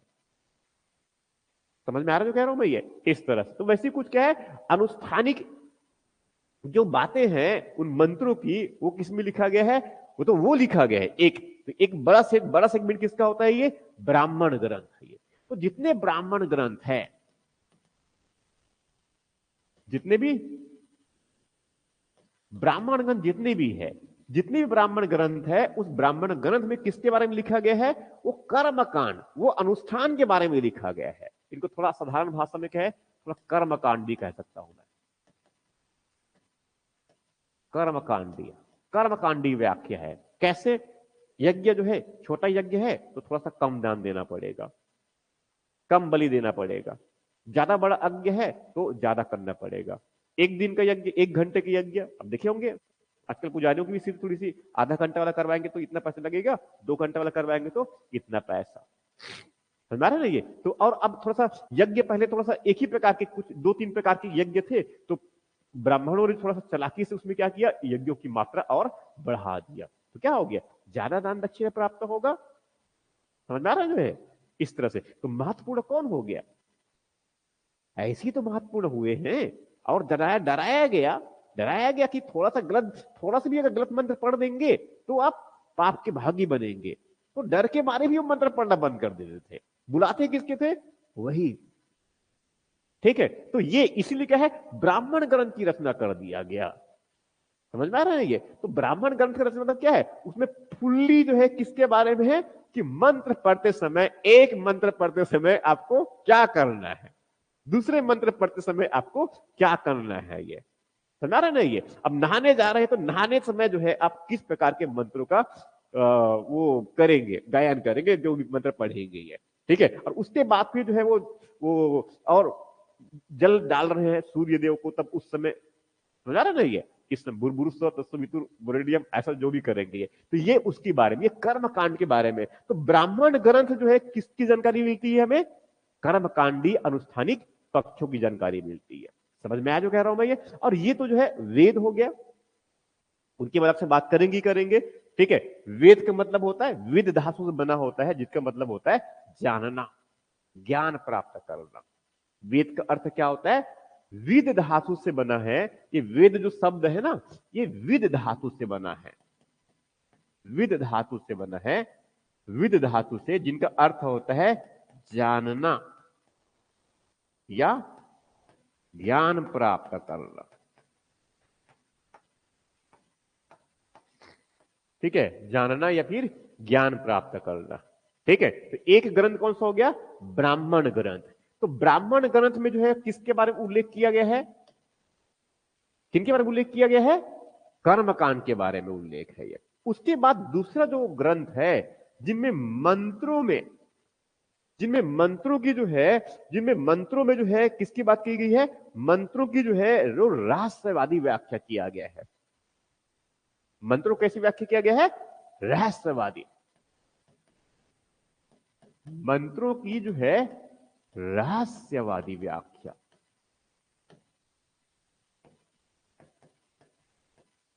किसमें, अरण्यक, अरण्यक ग्रंथों में। समझ में आ रहा जो कह रहा हूं मैं ये। तो एग्जैक्टली बताने के लिए मैं जो है ब्राह्मण ग्रंथ और अरण्यक ग्रंथ को ही और आगे फिर उपनिषद ही बता रहा हूं।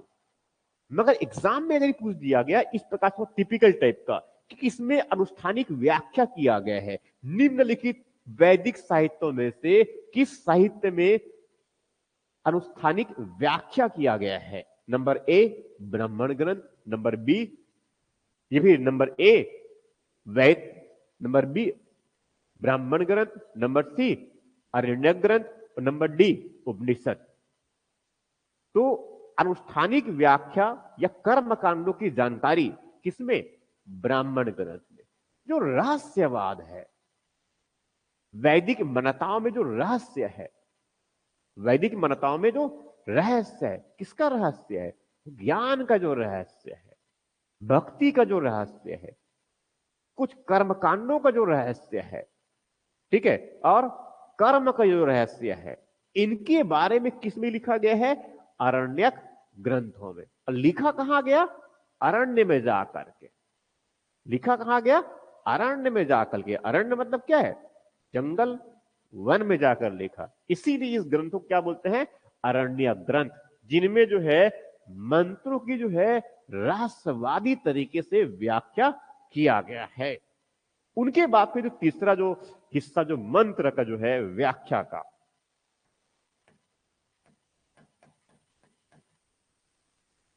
ठीक है, मंत्रों की जो है, मंत्रों की जो व्याख्या जो है, वो जो है मंत्रों की जो है दार्शनिक व्याख्या।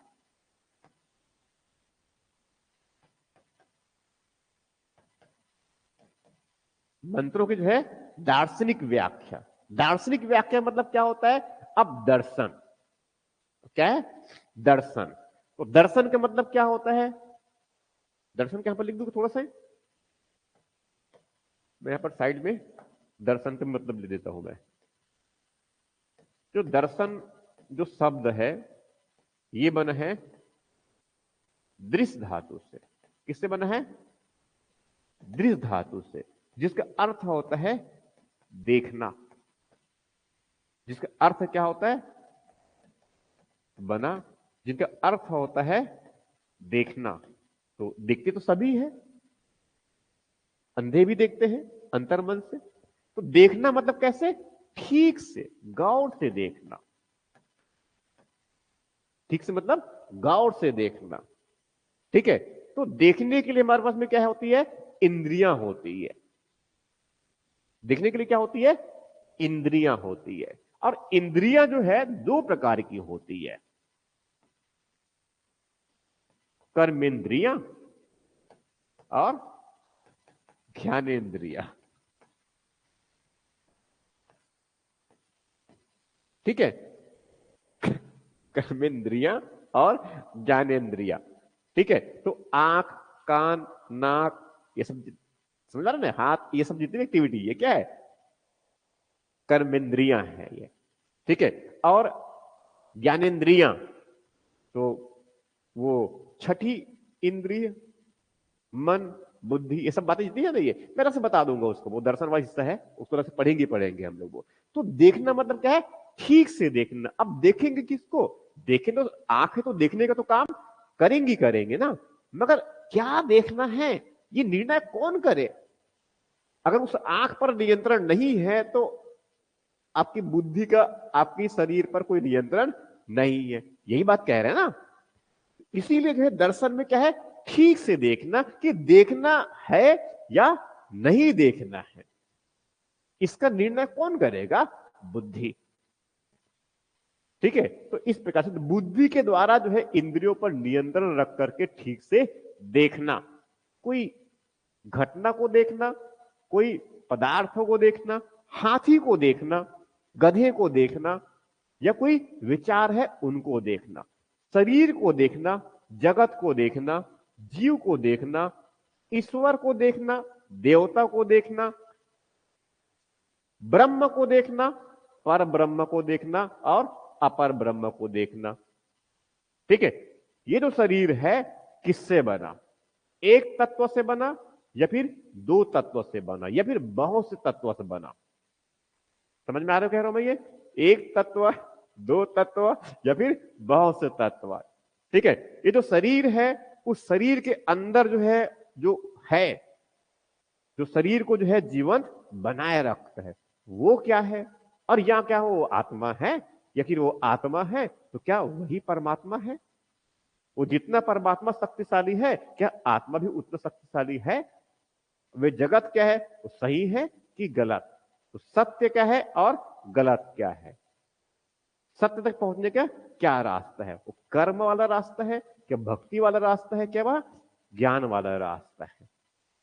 समझ में आ रहा है जो कह रहा हूं मैं ये? तो इन सबके बारे में ये इन सबके बारे में जो है जो बताएगा वो क्या है? दर्शन है। अभी क्लास दे रहा हूं मैं, बाद में मिलेंगे तब बताऊंगा। ठीक है। तो दर्शन वाली बातें कौन सी है? दर्शन वाली बातें कौन सी है? जहां पर इस प्रकार की जब भी बातें करेंगे तो क्या है? दर्शन की बात है। ठीक है। वो क्या है? दर्शन की बातें हैं। तो उसमें क्या है? तो मंत्रों का दार्शनिक व्याख्या किसमें? किसमें? किसमें? उपनिषद में। किसमें? उपनिषद में। उपनिषद जो शब्द है वो जो है उप प्लस निषद। किससे? उप प्लस निषद। उप प्लस निषद। उप प्लस निषद का मतलब क्या है? गुरु के समीप निकट बैठ करके जो है ज्ञान प्राप्त करना।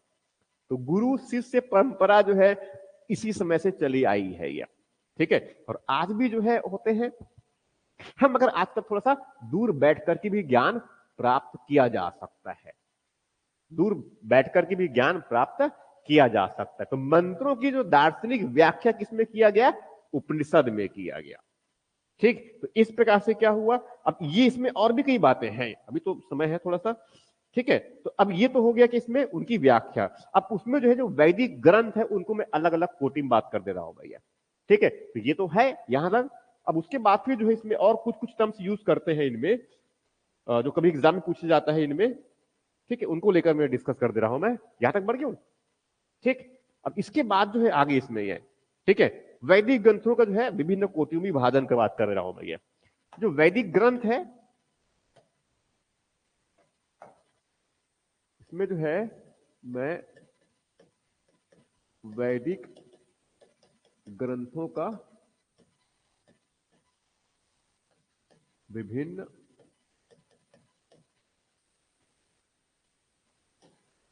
कोटियों में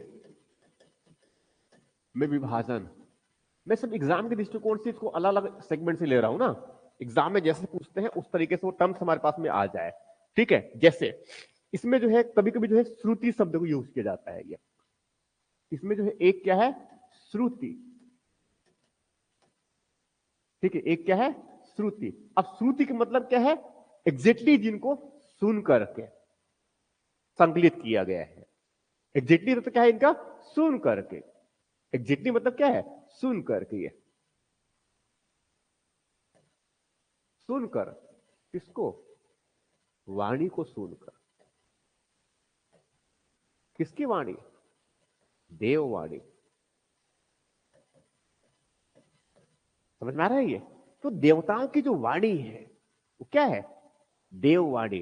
तो उसी को सुना गया, बाद में इनको अलग अलग मंत्रों के रूप में संकलित किया गया। बाद में, बहुत बाद में, कई अलग अलग ऋषियों ने, ठीक है। तो ये मानते हैं कि जो वेद है, वेद में पर्टिकुलरली किसकी बात कर रहा हूं मैं? ऋग वेद। ये किसी जो है एक किसी व्यक्ति के द्वारा जो है इनको रचा नहीं गया है। ये क्या है?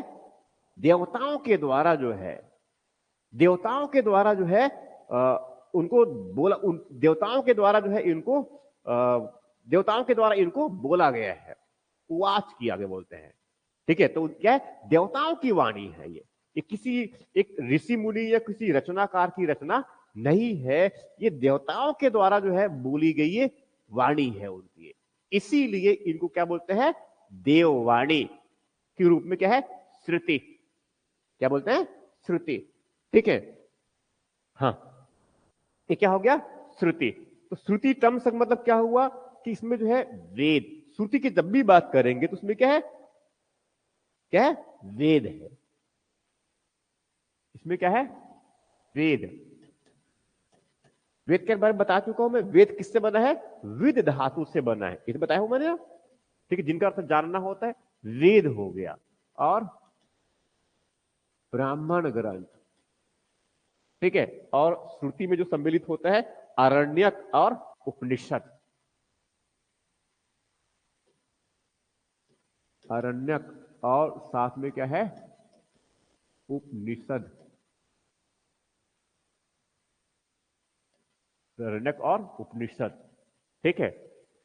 हाँ, मैं देखिए वो बता रहा था एक चीज और, ये जैसे कि ये किसकी रचना है, किसके द्वारा लिखा, किसके द्वारा इसको बोला गया? देवताओं के द्वारा।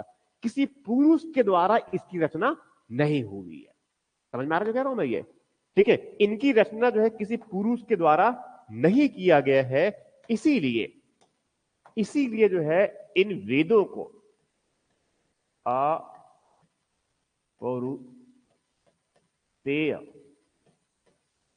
क्या बोलते हैं? अपौरुषेय। क्योंकि ये सब टर्म्स दिमाग में रख रहा है, एग्जाम में ये सब पूछे जाते हैं। ये क्या है? अपौरुषेय। मेंस में पूछा गया है, अपौरुषेय से आप क्या समझते हैं? इसका अर्थ क्या है एग्जैक्टली? इनका अर्थ क्या है? जिसकी रचना किसी पुरुष के द्वारा नहीं, बल्कि किनके द्वारा? इसलिए इनको क्या बोलते हैं, वेदों को अपरुषेय भी कहते हैं। समझा जो कह रहा हूं मैं ये? ठीक, तो इसमें कौन कौन सा हो गया, वेद है, ब्राह्मण ग्रंथ है, और अरण्यक और उपनिषद। इनको क्या बोलते हैं, श्रुति। एक पहले सेगमेंट क्या लिया मैंने इसमें, श्रुति। ठीक है, तो जल्दी कर लेंगे।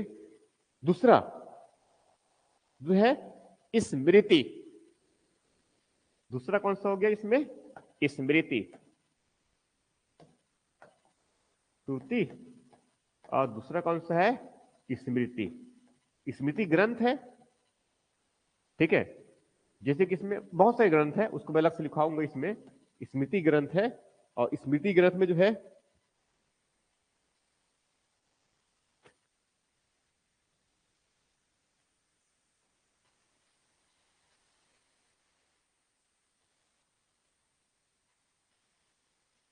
ठीक है, और इसमें अगर देखा जाए तो ये चारों वेदों से संबंधित,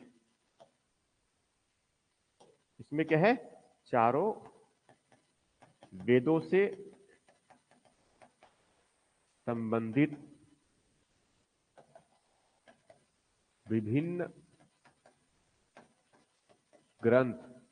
अब जो विभिन्न ग्रंथ है, जो वेद चारों वेदों से संबंधित है, इसमें क्या है, एक तो क्या है, स्मृति ग्रंथ है खुद, क्या है, वेदांग है, धर्मशास्त्र है, और महाकाव्य और पुराण। इसमें स्मृति ग्रंथ है में ये, इसमें जो है वेदांग, कितने वेदांग है, 6 वेदांग है, और स्मृति ग्रंथ भी है। स्मृति जो कहे तो उनके अंतर्गत स्मृति ग्रंथ, मनुस्मृति वगैरह लिखा है, 6 मनुस्मृति है, ये स्मृति ग्रंथ है। उनके बाद फिर इसमें और क्या सम्मिलित है, वेदांग, धर्मशास्त्र और धर्मशास्त्र, 4 धर्मशास्त्र इसमें, और साथ में इसमें क्या है, महाकाव्य, और क्या है, पुराण, 18 पुराण, 2 महाकाव्य। स्मृति हो गया, तो एक श्रुति हो गया, एक स्मृति हो गया। अब उसके बाद फिर जो है आगम या तंत्र ग्रंथ कहते हैं।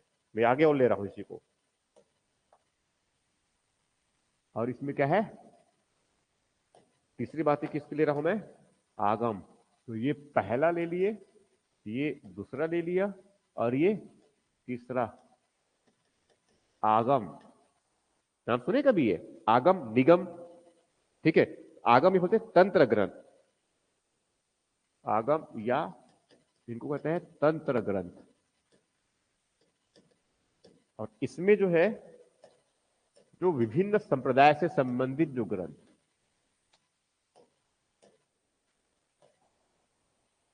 इसमें विभिन्न संप्रदाय से जो संबंधित ग्रंथ है, ठीक है। अब संप्रदाय मतलब जैसे कि शैव संप्रदाय है, या फिर शाक्त, ऐसे जो है, इससे संबंधित जो ग्रंथ क्या कहलाएगा, आगम ग्रंथ कहलाता है ये, ठीक। अब उसके बाद चौथा नंबर है, इसमें क्या है, निगम। अब निगम मतलब मैं कॉर्पोरेशन वाली बात नहीं कर रहा हूं, निगम ग्रंथ की बात कर रहा हूं भाई, ये निगम, निगम ग्रंथ। इसमें जो है कर्म, ज्ञान, उपासना आदि से संबंधित ग्रंथ क्या कहलाता है, निगम ग्रंथ। तो इस प्रकार से जो है 4 कोटि की ग्रंथ होते हैं वैदिक साहित्य में। कितना है, 4 कोटि के ग्रंथ है ये, ठीक है। अब बाकी जो फिर कल बात करेंगे। और क्या है, धर्मशास्त्र, हाँ वो 4 बातें होती है, ये 4 चीज बताऊंगा उसको आगे मैं, ठीक है। बाकी जो है फिर कल डिस्कस करेंगे। और वो कल इसके जो है उत्पत्ति के इनके वो जानकारी के स्रोत को ठीक से पढ़ के आइए, पूरी चीजों को वो, ठीक है। और थोड़ा सा लिखने की स्पीड हम लोग और बढ़ाएंगे, तो ज्यादा मात्रा में हो जाएगा वो, ठीक है।